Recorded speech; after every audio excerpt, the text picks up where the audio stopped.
Market లో invest చేసి మీ డబ్బులు డబుల్ చేసుకోవాలనుకుంటున్నారా? సుందరరామిరెడ్డి గారి లైవ్ సెమినార్ కి అటెండ్ అవ్వండి.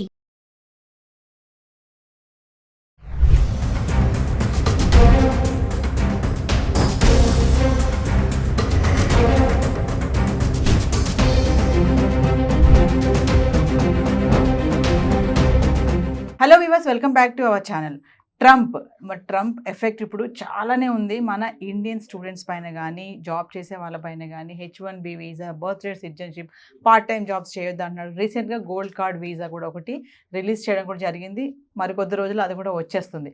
సో ట్రంప్ హవా ఎలా ఉంది, మరి ఇప్పుడు ఉన్నటువంటి పరిస్థితిలో అక్కడ ఉన్న వాళ్ళ పరిస్థితి ఏంటి, ఇక్కడి నుంచి వెళ్ళాలి అబ్రాడ్ ఎడ్యుకేషన్, అమెరికాలో వెళ్ళి సెటిల్ అవ్వాలి, అక్కడికి వెళ్ళి ఉద్యోగం చేయాలి అనుకునే వాళ్ళ పరిస్థితి ఏంటి, వాళ్ళు ఎలాంటి ప్రిపరేషన్తో ఉండాలి, వాళ్ళ ఫ్యూచర్ పరిస్థితి ఇదంతా ఏంటి అనే దానిపైన మాట్లాడడానికి ఈరోజు మనతో పాటు ఉన్నారు మేనేజ్మెంట్ కన్సల్టెంట్ సంపత్ సముద్రాల గారు. సార్తో మాట్లాడదాం.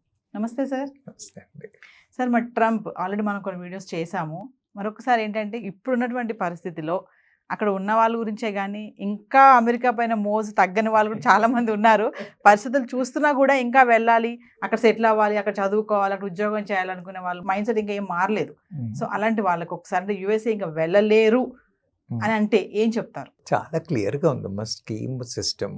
ఎక్కడైనా కూడా every country want to protect there citizens, they want to protect there this thing. Trump ఎప్పుడు కూడా మేక్ యుఎస్ గ్రేట్ అనే మాటలోనే ఉన్నాడు. He wants to take care of his people. అయితే దానికి ఏవేవైతే అవరోధాలు ఉన్నాయో వాటన్నిటిని రిస్ట్రిక్ట్ చేయాలి అనేది ఆయన ఇదే. అందుకని మన ఎంట్రీ ఇంటూ ద కంట్రీని రిస్ట్రిక్ట్ చేశాడు. అయితే ఆయన చాలా క్లియర్గా చెప్పాడు. తర్వాత చాలా డిస్కషన్స్లో మనం కూడా మాట్లాడాం. వేరే లాట్ ఆఫ్ అదర్ కవరేజెస్లో కూడా మీరు చూసినట్టయితే ఆయన he is not against skilled people coming into his country. When he wants to make his country great, he wants people who are knowledgeable, people who are capable, people who are smart. అర్థమైందా? నేను చెప్పాను కదా, యుఎస్కి జనాలు మన పిల్లలు వెళ్తున్నారు అంటే మనం కంగారు పడాలి. We are having a brain drain. You understand my point.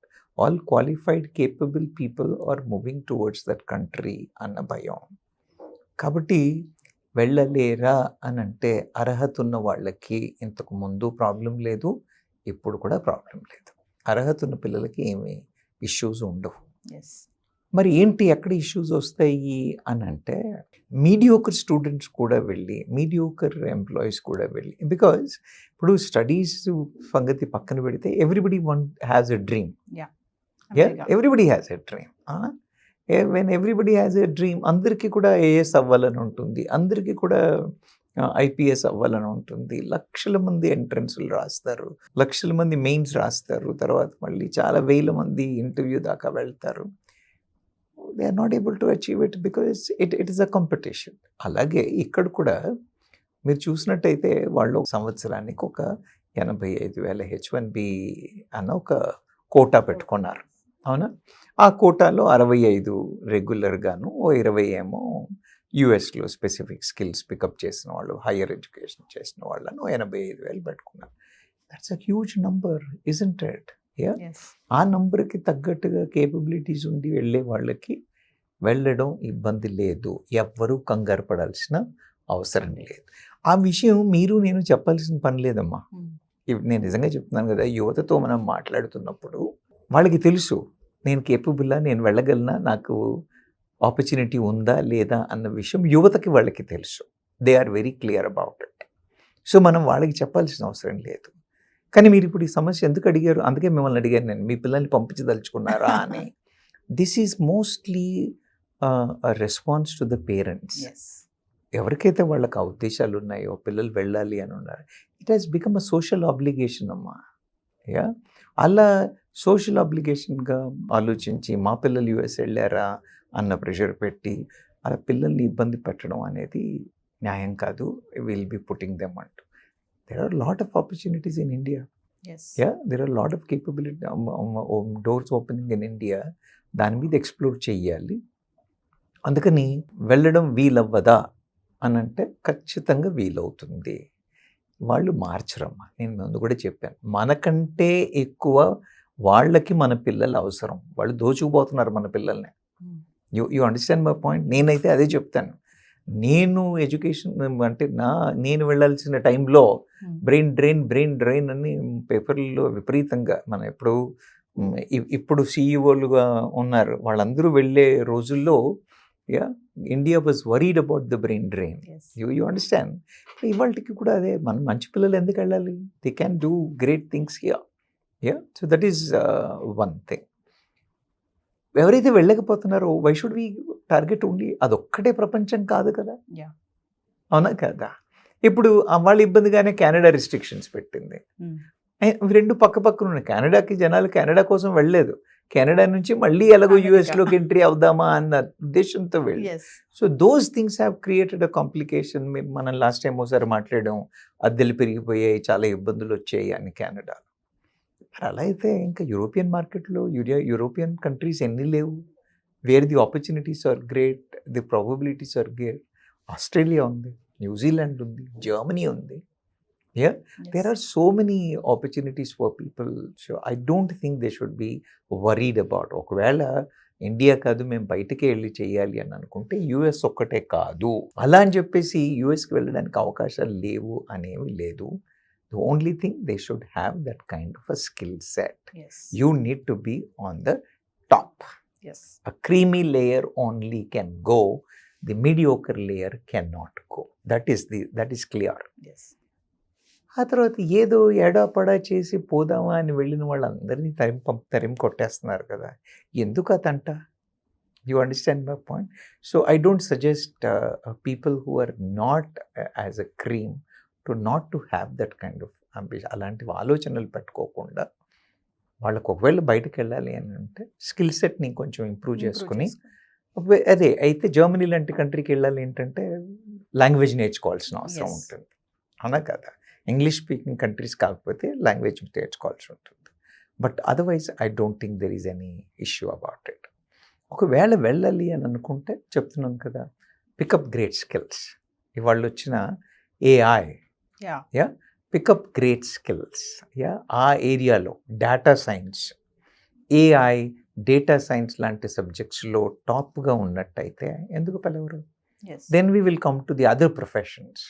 డాక్టర్లే కానివ్వండి, వేరే మెటలర్జీ ఇంజనీర్లే కానివ్వండి, మెకానికల్ ఇంజనీర్లే కానివ్వండి, వాళ్ళ డొమైన్ స్కిల్స్లో మేము వెళ్ళిపోతాము అంటే కుదరదు. కండిషన్ మారింది. అక్కడ వాళ్ళకి అక్కడే కాదు, ఇక్కడ మన దేశంలో కూడా they have to upskill themselves, pick up AI, pick up this kind of advanced skills which can help in their domain. అట్లాంటప్పుడు I don't think they should be any దీని గురించి వాళ్ళు అంత కంగారు పడాలి కానీ వెళ్ళగలమా వెళ్ళేమా అని భయపడాల్సిన అవసరం అయితే లేదు. రిస్ట్రిక్షన్స్ ఉంటాయా? ఖచ్చితంగా ఉంటాయి. రిస్ట్రిక్షన్స్ ఖచ్చితంగా ఉంటాయి. పోగలిగేవాడు ఎవడో ఆపలేడు. They will be able to go. వాళ్ళు రేపు ఆపేస్తారా అని అంటే నేను చెప్తున్నాను కదా, ఎన్ని డిస్కషన్లు అయినా కూడా, ఫర్ ఎగ్జాంపుల్ బర్త్ రైట్ మీద he has made a statement. ఏమైంది? It is still in the courts. You understand my point. It is still. So ఏమంటానంటే పొలిటికల్గా కొన్ని సిచ్యువేషన్స్ అవుతాయేమో, అన్నీ సక్సెస్ కావచ్చు. సో అలా అని చెప్పేసి మన వాళ్ళు కంగారు పడాల్సినంత పరిస్థితి అయితే నాకు కనబడట్లేదు. అయితే H1B కాకపోతే నేనేమంటున్నాను, grow, take over business, try చేయండి. O1 వీసాస్ ఉన్నాయి, L1 వీసాస్ ఉన్నాయి, అవునా, ఇన్వెస్ట్మెంట్ చేసే వీసాస్ ఉన్నాయి, అవునా కదా, ఇవన్నీ ఉన్నాయి. ఒక్క H1B ఒకటే కాదు కదా ఎంట్రీ. ఇఫ్ యూ హ్యావ్ కంపెనీస్లో లాటరల్ పొజిషన్స్తో they can go there. The only thing అప్పుడు ఏమవుతుంది అని అంటే పర్మనెంట్గా మైగ్రెంట్ అయ్యే పరిస్థితులు ఉన్నాయా అంటే అవన్నీ ఆలోచించుకోవాల్సిన సిచ్యువేషన్స్, ప్లాన్ చేయాల్సిన సిచ్యువేషన్స్, మనం ఎంత కాంట్రిబ్యూట్ చేస్తున్నాము, how desperate they are to have us in their country, how desperate we are to go there అన్న దానికంటే how desperate the companies there, the conditions there are in favour of taking this people and keeping them అని.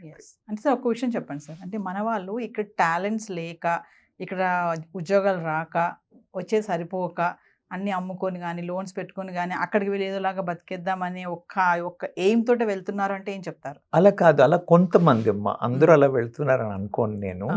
అంటే cream లేయర్లో కూడా చాలామంది ఇండియాలోనే ఉండేసి మేము గొప్పగా చేసుకుంటాం, మేము ఈ కంట్రీ వదలం అన్న వాళ్ళు కొందరైతే అదొక సోషల్ ఇది స్టేచర్ లాగా Stature. అయిపోయింది. మా పిల్లలు కూడా యుఎస్కి Phobia. పోయారు అన్నట్టు. Yes. అలా అవ్వడం చేత పిల్లలు వెళ్తున్నారే తప్పితే అదేంటి మళ్ళీ పేరెంట్స్ పుషే టు సమ్ ఎక్స్టెంట్. ఓకే, లేదా పియర్ ప్రెషర్. వాడు వెళ్ళాడు, మా బావ వెళ్ళాడు, నేను వెళ్ళాలి, మా తమ్ముడు వెళ్ళాడు, నేను Yes. వెళ్ళాలి, మా ఫ్రెండ్ వెళ్ళాడు, నేను వెళ్ళాలి అన్న పియర్ ప్రెషర్ కొన్నిసార్లు ఈజ్ ట్రబ్లింగ్. కానీ ఇక్కడ ఉండలేక పరిగెడుతున్నారు అని, ఇక్కడ దొరక్క దే ఆర్ గోయింగ్ అని నేను అన్నాను. సో ట్రంప్ అయితే మాత్రం టాలెంటెడ్ స్మార్ట్ గా ఉన్న వాళ్ళకి ఎప్పుడు కూడా అవకాశాలు ఉన్నాయని చెప్తున్నారు. ట్రంపే కాదమ్మా, వాళ్ళకి అవసరం, అవసరం. వాళ్ళకి అవసరం. నాలెడ్జ్ ఉన్న పిల్లలు, కాంట్రిబ్యూట్ చేసే యువత వాళ్ళకి అవసరం. They will always welcome them. కనీసం డికేడ్ 2 decades అన్నా I think they will welcome. ఆ తర్వాత రోజులు ఎలా ఉంటాయో తెలియదు, కానీ ఇంకో 10-15 ఏళ్ళు 25 ఏళ్ళ వరకు I don't think there will be any issue. Thank you sir. Thank you.